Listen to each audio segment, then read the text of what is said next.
into the night, wanting a place to hide this weary soul, this vagabond. I tried with all my might, but I just can't win the fight. I'm slowly drifting, oh vagabond. And just when I ran out of road, I met someone I didn't know, and she told me that I was not alone.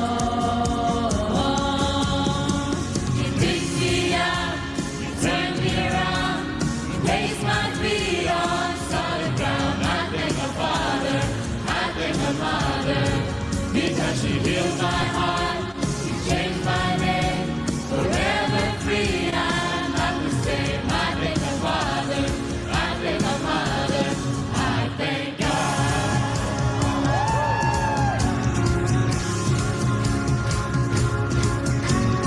And nothing now what I see. Got no choice but to believe. My doubts are burning like ashes in wind. Hold on to my old friend, burden and bitterness, you can just keep it away, for you ain't welcome here. Now till I walk the streets of gold, I'll sing on how you saved my soul. This wayward song has found its way back home. You picked me up, you turned me around, you placed my feet on solid ground. I thank my father, I thank my mother, because she healed my heart, she changed my name, forever free. I'm not the same. I thank my father, I thank my mother, I thank God.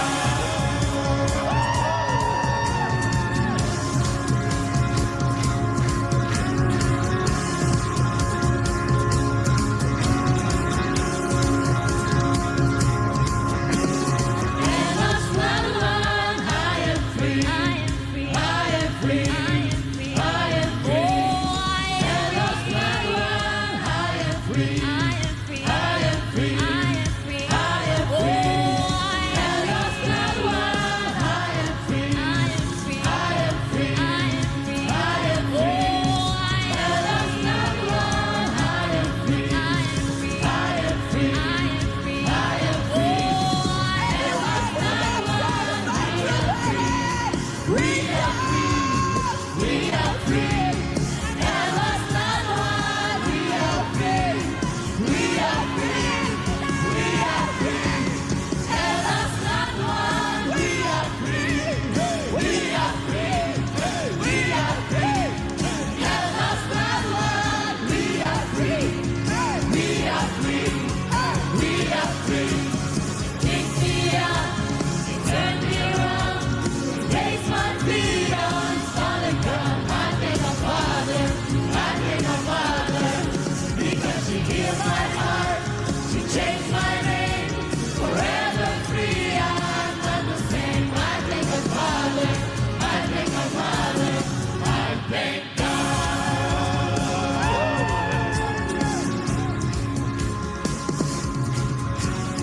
하늘 부모님, 참 부모님, 감사합니다. 사랑합니다.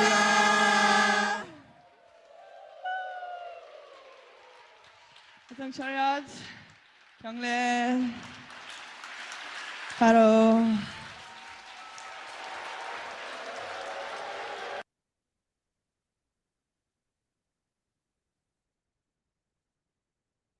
All right, that was very delightful, especially seeing those little kids there following their big brothers and sisters behind them. I don't know if you noticed that. Anyway, this morning we have our sister Aila, who's going to give our presentation this morning. So good morning, Aila. So if you have something to share, just go to the green thing at the bottom and share screen.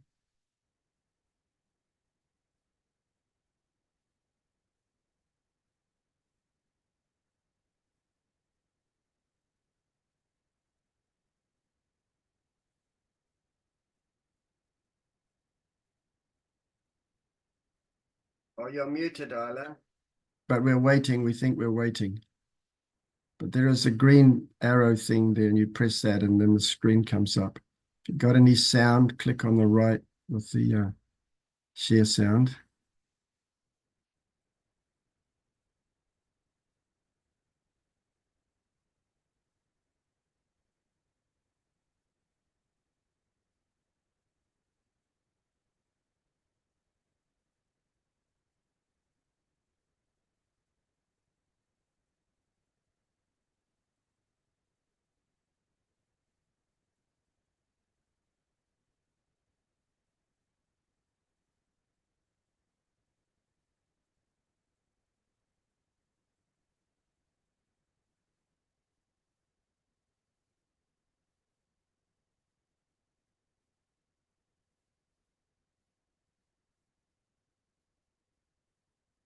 Okay, that is good. Life and mission of Jesus Christ. Thank you, Aila. It's working.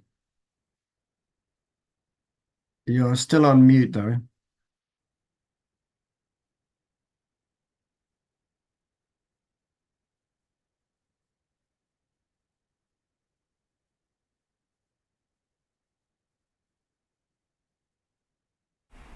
Okay, that's it. Unmute.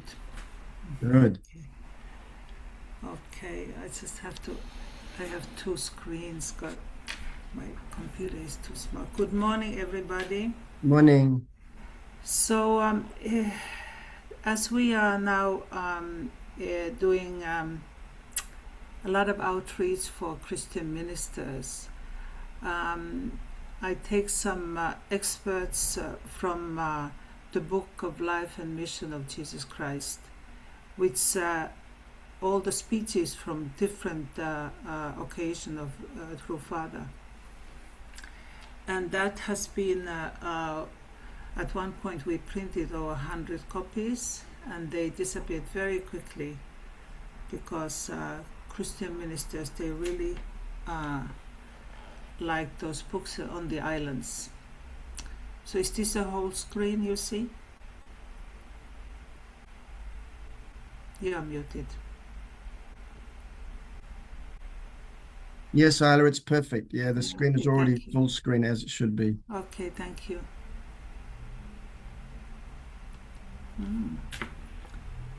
Where shall I?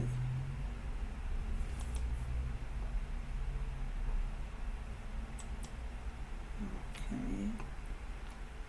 Okay, this is the book. I'm reading chapters from this book. So, Life and Mission of Jesus Christ. Why was Jesus' family tree described in such details in the Bible? It reveals God's effort to create an unstained lineage out of which Jesus could be born. The struggle of Esau and Jacob, the special situation of Joseph's mother, Rachel, and story of Tamar are all significant. The Bible records sometimes that seem to be irregular, but it was necessary for satanic cliques to be liquidated, allowing a new ancestry to emerge. For a son to be born on earth with this seed of God's love and life, there must exist the mother, and the mother cannot give birth to this child in conventional way. Conception must happen through a formula of restoration. All the cooperation between mothers and sons in providence of restoration is a preparation and a condition for the Son of God to be born with the seed of new life, free from satanic accusation, by making conditions to avoid Satan's attacks, and by subordinating the first-born son, who represents evil mother and son, restore to the love, life, and lineage that were taken by Satan. For example, Rebecca deceived her husband Isaac and her first son Esau and helped her second son Jacob receive the blessing. God took the side of that mother and son, although they used methods that at first glance were unjust. God still blessed them for their actions. In Adam's family, Cain and Abel fought inside the womb. Their struggle resulted in the death of Abel and the second son. Then came Jacob on the merit of the sacrifices of many godly people since the time of Abel. Jacob at last got up to the level at which Satan first dominated humankind. Then Jacob dealt with his twin brother Esau. At the fork of Jacob set up condition of spiritual victory over angel, and through winning over Esau, who was in the position of substantial body of archangel, Jacob was consequently blessed as the first victor in history and was given the name of Israel. But by then he was already in his 40th year. Satan sowed the seed of false love, which gave birth to the evil life. Therefore, God needed to purify mother's womb, from which the heavenly Son would be born. That purification period of separation from Satan had to become at the time of conception and continue to age 40. So even though Jacob was victorious, he did not meet the criteria. The great mother who assumed the responsibility to meet this was Tamar. So then history continues, and after 4,000 years of biblical history, since the fall of Adam and Eve, the time finally arrived for the birth of Messiah. It was Mary who was chosen to fulfill that most extraordinary dispensation in the sight of God. She was culmination of God's work through 4,000 biblical years and history, and the pinnacle of this dispensation. Mary, when she was engaged to Joseph, received from Archangel Gabriel the surprising message that the Messiah would be born through her. In those days, if an unmarried woman became pregnant, she would be killed. But Mary accepted the will of God with absolute faith, saying, "Behold, I am in the handmaid of the Lord. Let it be to me according to your word." Mary immediately left her home and journeyed to consult with the priest Zechariah, who was her relative and was highly respected. Zechariah's wife Elizabeth, with the help of God, was pregnant with John the Baptist.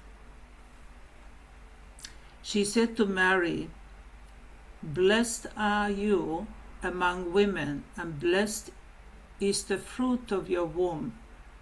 Why is this granted to me, that the mother of my Lord should come to me?" With these words she testified to the coming of birth of Jesus. In this way, God let Mary, Zechariah, and Elizabeth know about the birth of the Messiah before anybody else. All of them had absolute crucial mission of following the will of God and receiving Jesus. Zechariah's family let Mary stay in their house. Jesus was conceived in the house of Zechariah. Elizabeth and Mary were cousins on their mother's side, but according to God's providence, they were considered sisters, with Elizabeth as an elder Cain and Mary as a younger Abel. Mary received Elizabeth's help in the presence of Zechariah. Through this cooperation, Zechariah's family, on the national level, indemnified the lack of unity between mother and son with Leah and Rachel in Jacob's family. This allowed Jesus to be conceived. For the first time in history, there would be born on earth, free of satanic accusation, and through a prepared womb, the seed of the Son of God. In this way, the only begotten Son was born. Son of God, the owner of the first love of God, was born on the first time in history. Mary had to achieve something that could not be understood by common sense, nor easily tolerated under the law of those in those times. Mary, Elizabeth, and Zachariah had been spiritually moved. They followed the revelation that came from God and unconditionally believed that it was the will and desire of God. Although the Son of God could be born on earth, he needed the wall of protection to grow up safely in the satanic world and fulfill the will of God. God had hoped that these three people in the family of Zachariah would establish a protective foundation. There are many points to consider with regards to how seriously the three had to dedicate themselves to protecting and serving the Son of God, and how long they should have been united with each other. In the Bible it is recorded, and Mary remained with Elizabeth about 3 months and returned to her home. After that, there is no biblical record and any further communication between Mary, Elizabeth, and Zachariah. From the time of Mary left Zachariah's home, difficulties became for Mary and Jesus. The family of Zachariah should have been the wall of protection for Jesus until the very end. Jesus was the only begotten Son of God, and therefore he possessed the entire love of God. When you have your first child, he is the center of tremendous outflow of your love. Those who are not yet married and can expect that to happen to them. If human beings feel such ecstatic joy with their first child, what about God? God sees his own image in his first son, and through him can manifest his image to the entire world. How critical that person is. Then what should that son do? Does God need a son only? God knew ahead of time that he needed a pair, which would include a daughter. A man living by himself is like a person with one foot. Jesus knew that God was looking forward to having his only begotten daughter, so he looked forward to restoring a woman in that position. This is why a central theme of the New Testament is that of bride and bridegroom. Suppose Jesus had found his bride and married, then the history would have totally been changed from that point on. In those days, it was customary for males to marry at about 18 years of age. Why didn't Jesus marry at the age of 18? Because he could not find his bride. There were many brides, but he was unable to find a bride who could fit God's providence. The human fall took place around the age of 16. At the age of 17, Jesus honestly told his mother Mary all the providential details that were needed in order for him to marry. 3 times he spoke to his mother in all. At 17, then again at the age of 27, and then again at the age of 30, but the family could not accept his proposal. Mary did not help Jesus with the wedding he desired. She even opposed it. Jesus' words to Mary during the wedding at Cana, "O woman, what have you to do with me?"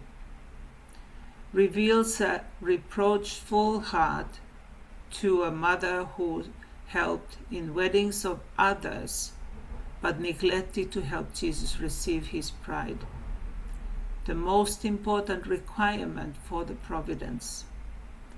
With this perspective, how can we understand? Now we can understand why Jesus asked, "Who is my mother and who are my brothers?" Everyone knew the role of John the Baptist. Everyone knew and recognized him as a prophet of God, but he said, "I am no prophet." Why he evaluated the situation and knew that Jesus Christ was treated by his own society as an outcast. Jesus seemed to be a loser, and John decided not to side with Jesus.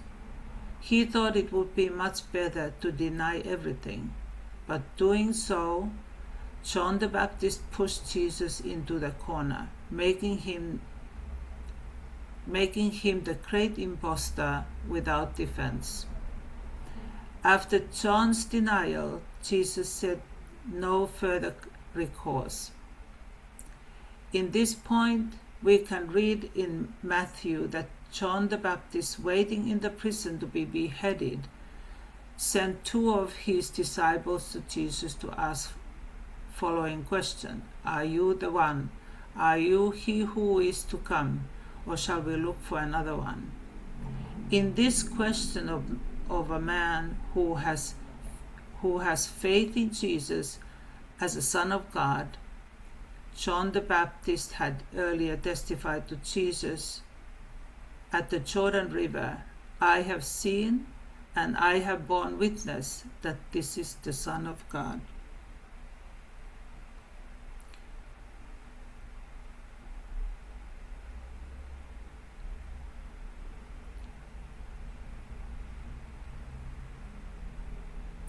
John was more than a prophet.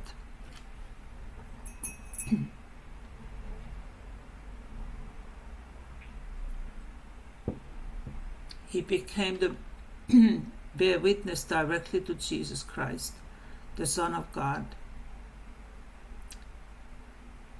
He was born for this extraordinary mission.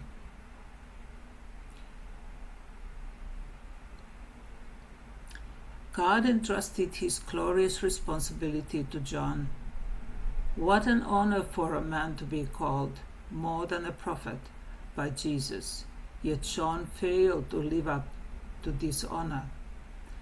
Therefore, Jesus said in Matthew,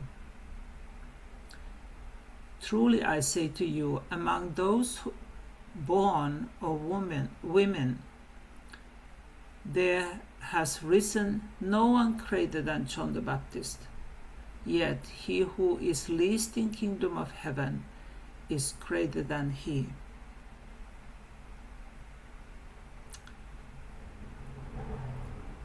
Before you speak to any person as being great, thinking about meaning of greatness, of all the people throughout the history we can speak of only 4 as the greatest saints: Jesus, Muhammad, Confucius, and Buddha. Did they have big fancy houses and lots of possessions? No. All of them were persecuted and despised in their own time. Jesus said, "Foxes have holes, and the birds of the air have their nest, but Son of Man has nowhere to lay his head." is this a characteristic of great man. During his time, Confucius was like a nameless dog, as he put it, the way people pushed him around. He didn't have a regular job, but chose to beg for his food and travel teaching and learning. Buddha was born in a palace as a great prince, but he gave up all that and embraced hardship instead. He went to the mountains to pray and discover spiritual truth. No one really wants to live a difficult life, but these 4 men chose such a life, and today everybody considers them great. Suffering creates a stronger spiritual link among us, and without it we have no deep emotion of being together. If we have been pushed down together and we have been hungry together and try to take care of each other, then a deep heart-to-heart relationship is formed. Regardless whether we are Korean, Japanese, American, the way you can find a heartistic relationship with Jesus is to accept suffering. This is no other way. Satan exercised the maximum power of crucifying Jesus, thereby attaining the goal he had sought throughout the 4,000 years course of history. On the other hand, by delivering Jesus to Satan, God set up a compensation, the condition to save sinful humanity. How did God achieve this? Because Satan had already exercised his maximum power in killing Jesus, according to the principle of restoration. Throughout indemnity, God had entitled to exercise his maximum power. While Satan uses his power to kill, God uses his power to bring death to life. As compensation to Satan's exercise of his maximum power in killing Jesus, God exercised his maximum power and resurrected Jesus. God thus opened the way for all humanity to be engrafted with the resurrected Jesus and thereby receive salvation and rebirth.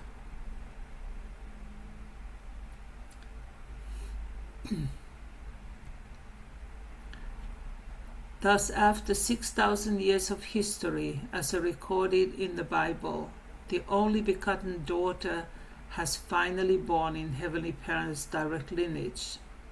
There were many revelations and spiritual testimonies surrounding her birth, which was occasion of glory, of Heavenly Parent, and joy for humanity. The only begotten daughter is the central pillar of Heavenly Parent's final providence.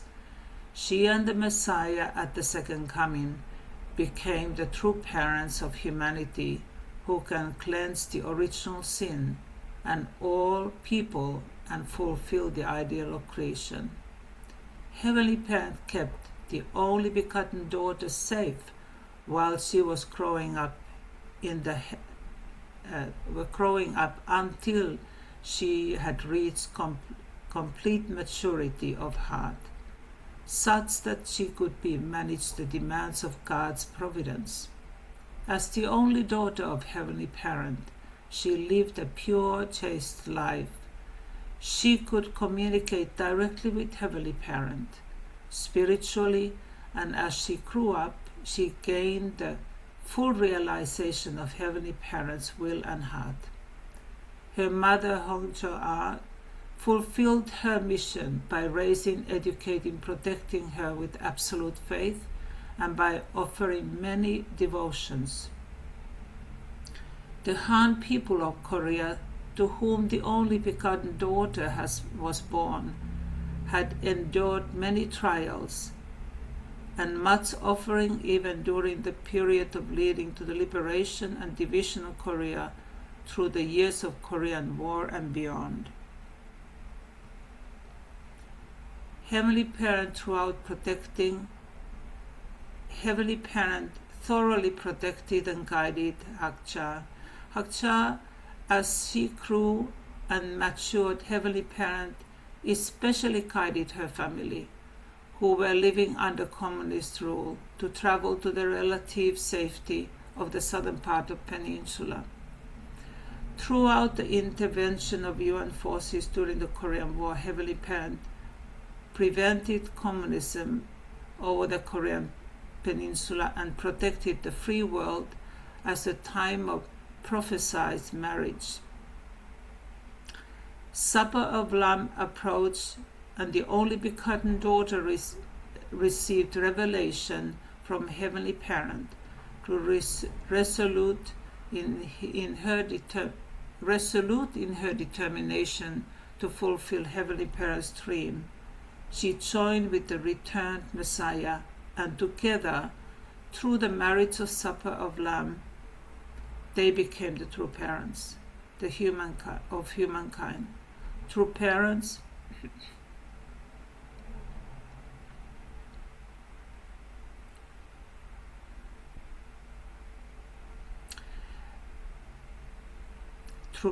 the true ancestry and savior of humankind, finally emerged to complete Heavenly Parent's providence, which has finally continued ever since fall of our human ancestry.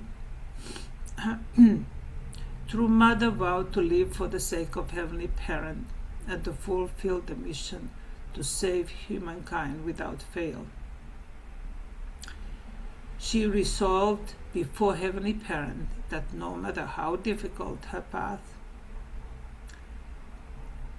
within her lifetime, she would complete the providence of restorations.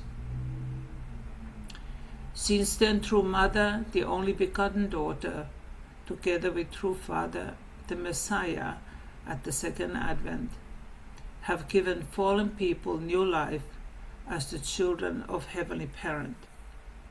They are triumphed in walking the path of true parents to complete the original ideal of creation.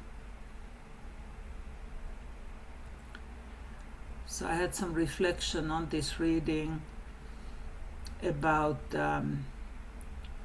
going path of religious leaders. There's always persecution, and that through Jesus, people of course had spiritual life through Holy Spirit, and that suffering really brings people together.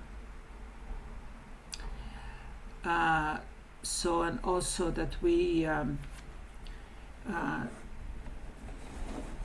need to grow trust that Heavenly Providence actually is in the hands of Heavenly Parent. And if we look at the foundation that Jesus had and today's foundation, there is no question of Heavenly Parent bringing victory.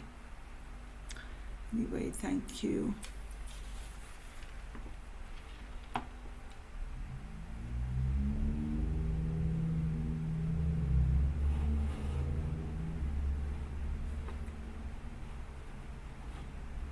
You can now stop share. Yeah, I'm just searching my Thank you, Aila. 3 screens in house.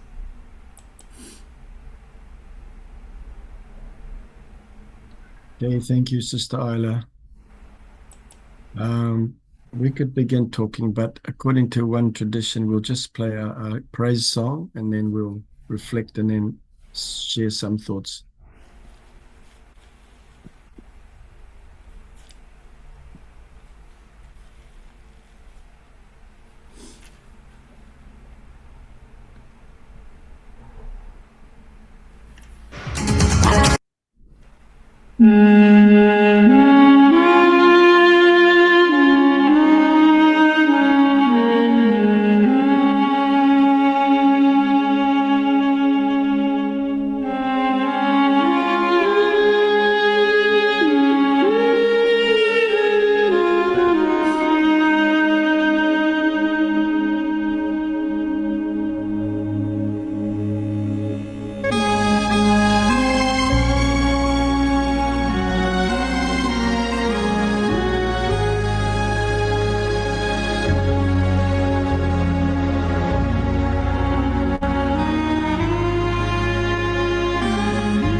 When troubles come and my heart burdened be, then I am still and wait here in the silence until you come and see the why with me.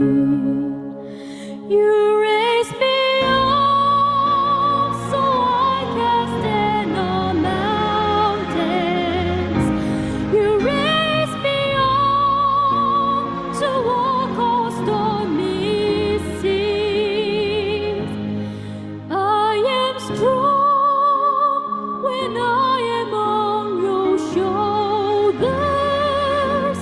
You raise me up to more than I can be.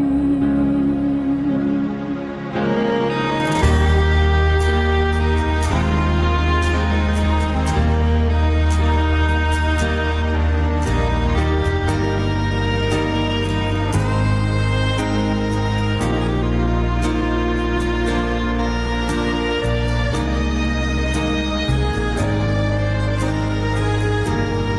than I can be.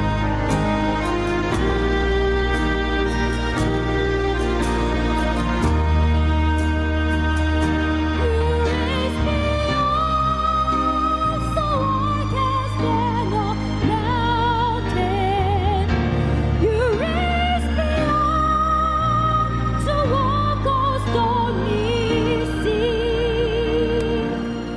I am strong when I am on your shoulders. Raise me up to more than I can be.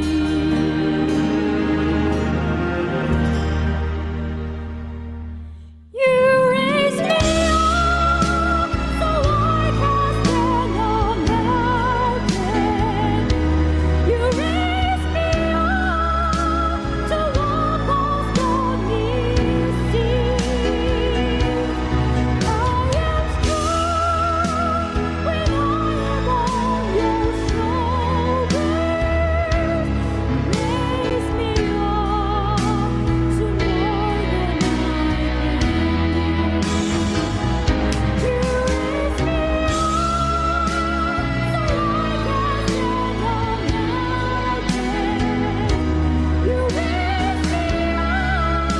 to walk on stormy seas. I am strong when I am on your shoulders. You raise me up to more than I can be.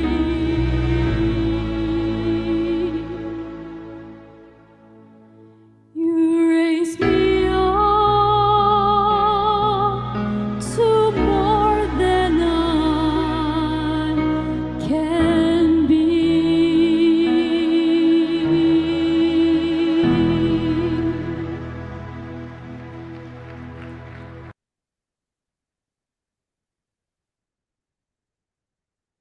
Okay, a very fitting song.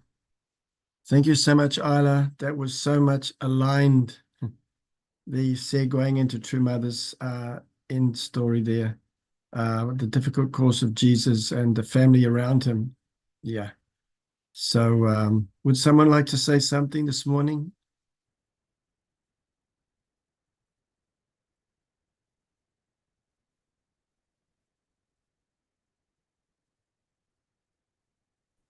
All right, Benk, yes. Yeah, thank you, Aila. Aila is my spiritual mother, so I feel commanded to say something. Anyway, very good reading, Aila.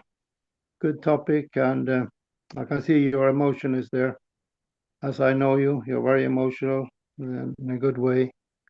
And I've been thinking a lot about, because we read so many times about Mary failed and John the Baptist, he failed, and why did they fail? We don't discuss this so much. It's more like we are sort of making like a statement. This happened, and that happens, of course, it's true.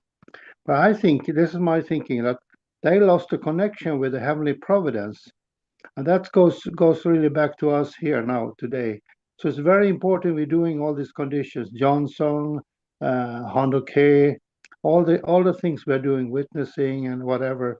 It's so important to be connected to the providence, to feel this responsibility that Mary and John lacked. Those are my thoughts, and I'll end with that. Thank you.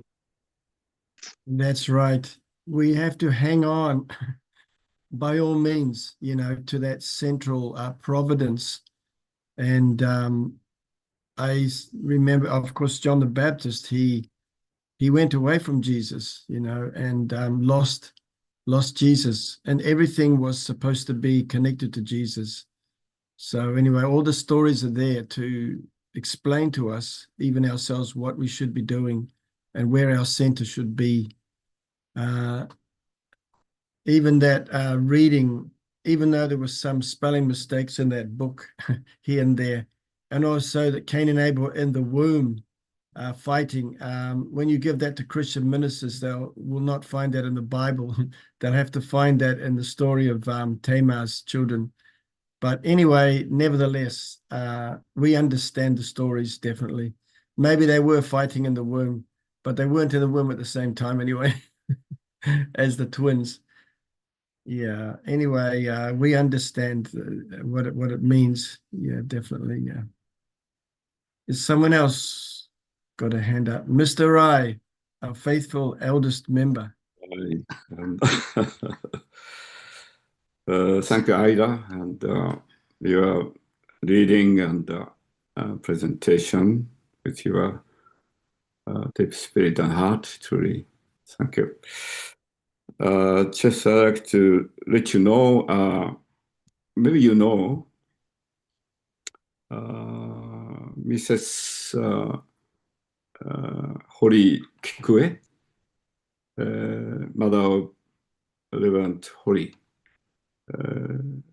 passed away yesterday morning, 7:30. Okay.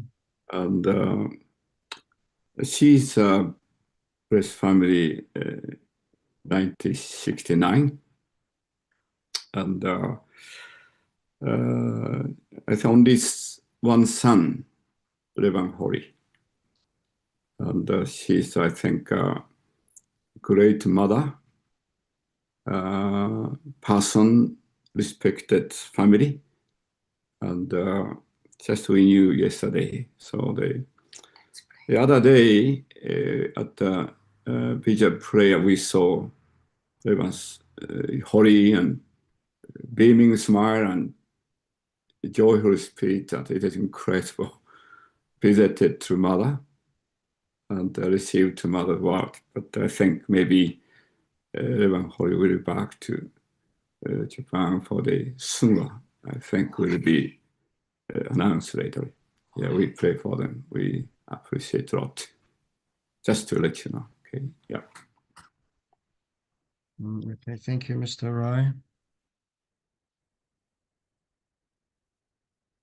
Who else would like to say something this morning?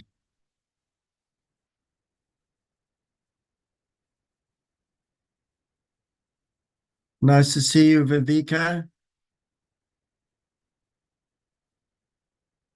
You're muted, my dear. There. Yeah, Aila and I, we go back a long time. We worked together in Sweden at the Ginseng Providence, and she was my leader many years. I joined before her, but she became my leader, and I was looking up to her, and I still do. I'm very grateful for this late night for me, but early morning for her. And we used to be the opposite. She was the late nighter, and I was the early morninger. So I know she made big effort today. Thank you, Aila. Thank you, Viveka. Nice to hear you. Yeah.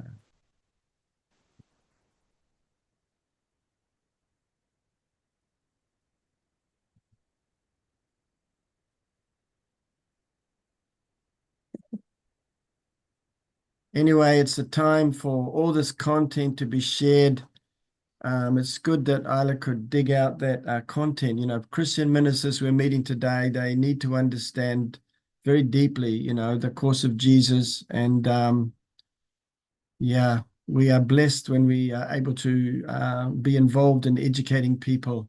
It is our great joy to share this news.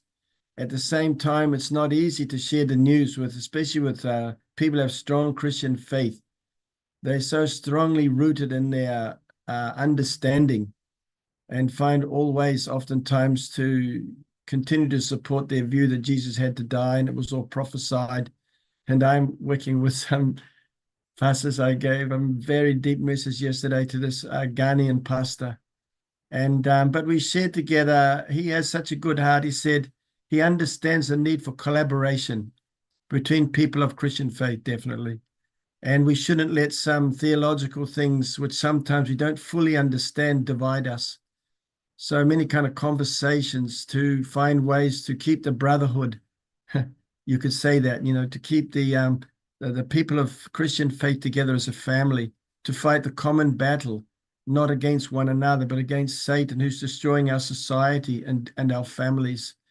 And that's the conversation in my sphere anyway, to find that common ground and work on the things right in front, rather than arguing about some very complicated theology.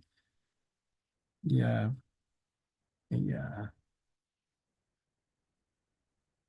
Oh, yes, sorry, Janine, yeah, go for it. Just really simply that Father's makes things so clear.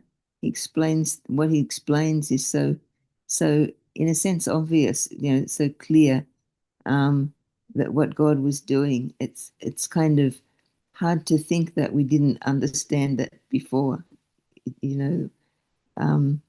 Yeah, but Father brings it all together, and yeah, we're very fortunate to live in this time and to be able to understand true Father. Otherwise, it's without Father's insight and understanding, and Mother too, experience with God. We just couldn't understand. You know, yeah, we're very lucky. Mm. Yeah, thank you, Aila, this morning. Yeah, thank you so much, Aila. Yeah, it's very important, moving presentation this morning. I'm thinking you put a lot of effort into that. In fact, your whole life, I think, has been the same effort. So yeah, God bless you, Aila. All right then, everyone. Oh, you were muted, Viveka, but that's okay. All right, we will now go to the 7 minutes of a prayer, concluding prayer.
Okay, very nice.